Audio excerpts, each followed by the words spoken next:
आएगा, धक्के मार के भगा देगा।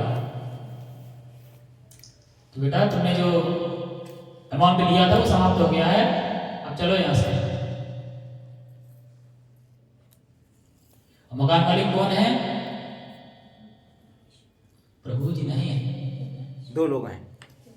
वास्तविक स्वामी तो भगवान ही है, लेकिन उन्होंने माया महारानी को काम दे रखा है, उनका नाम दुर्गा रखा है।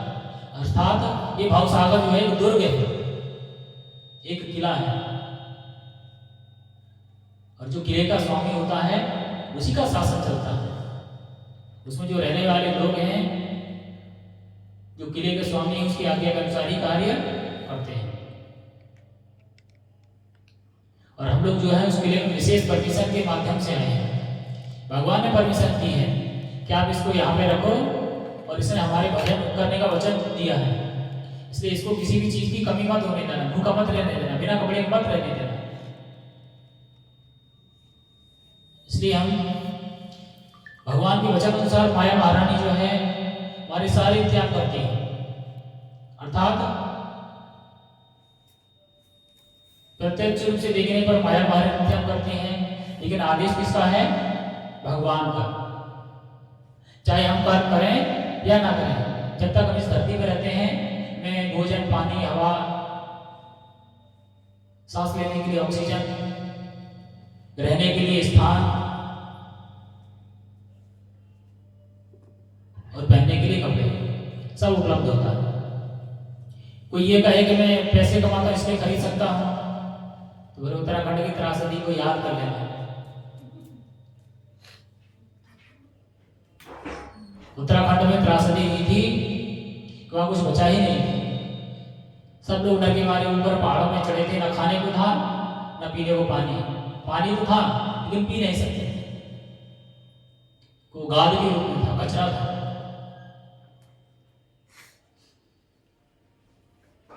और जिसके पास था, है जो वहां के स्थानीय निवासी थे, वो लेके आ रहे थे, वो मनमाने रेट बता रहे थे। 1000 रुपये का एक पार्ले जी का बिस्किट,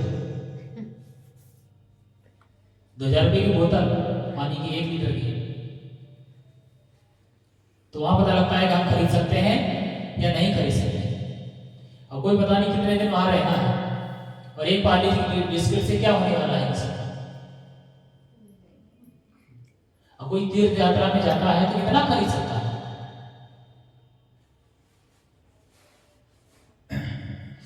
तो ये भ्रम निकाल देना है, आप कमाते हैं इसलिए खरीद पाते हैं।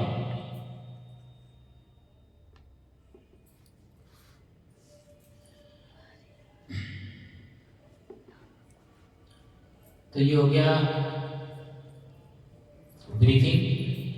आगे भगवान कहते हैं,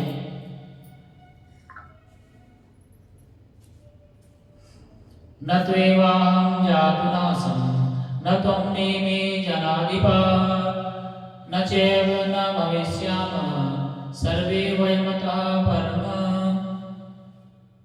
अच्छा, आगे भगवान कह रहे हैं, ऐसा कभी नहीं हुआ कि मैं ना रहा हूं या तुम ना रहे हो, अथवा ये समस्त राजा ना रहे हो, और ना ऐसा है कि भविष्य में हम लोग नहीं रहेंगे।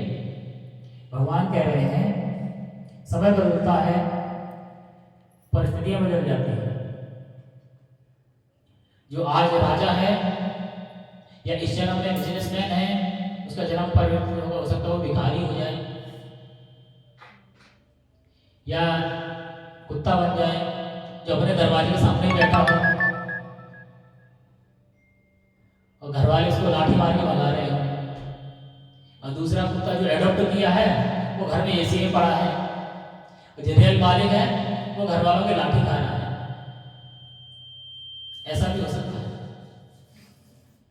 लेकिन हम अवश्य रहेंगे, चाहे इस धरती पर रहें या भगवान के गोलोक वृंदावन में रहें, पर रहेंगे अवश्य। जैसा हम प्रयास करेंगे वैसे ही हम स्थान पाएंगे। अगर भगवान के पास रहने का प्रयास करेंगे तो भगवान के पास रहेंगे, और इस वृत्ति लोक में रहने का प्रयास करें भौतिक जगत में, तो यहाँ रहेंगे।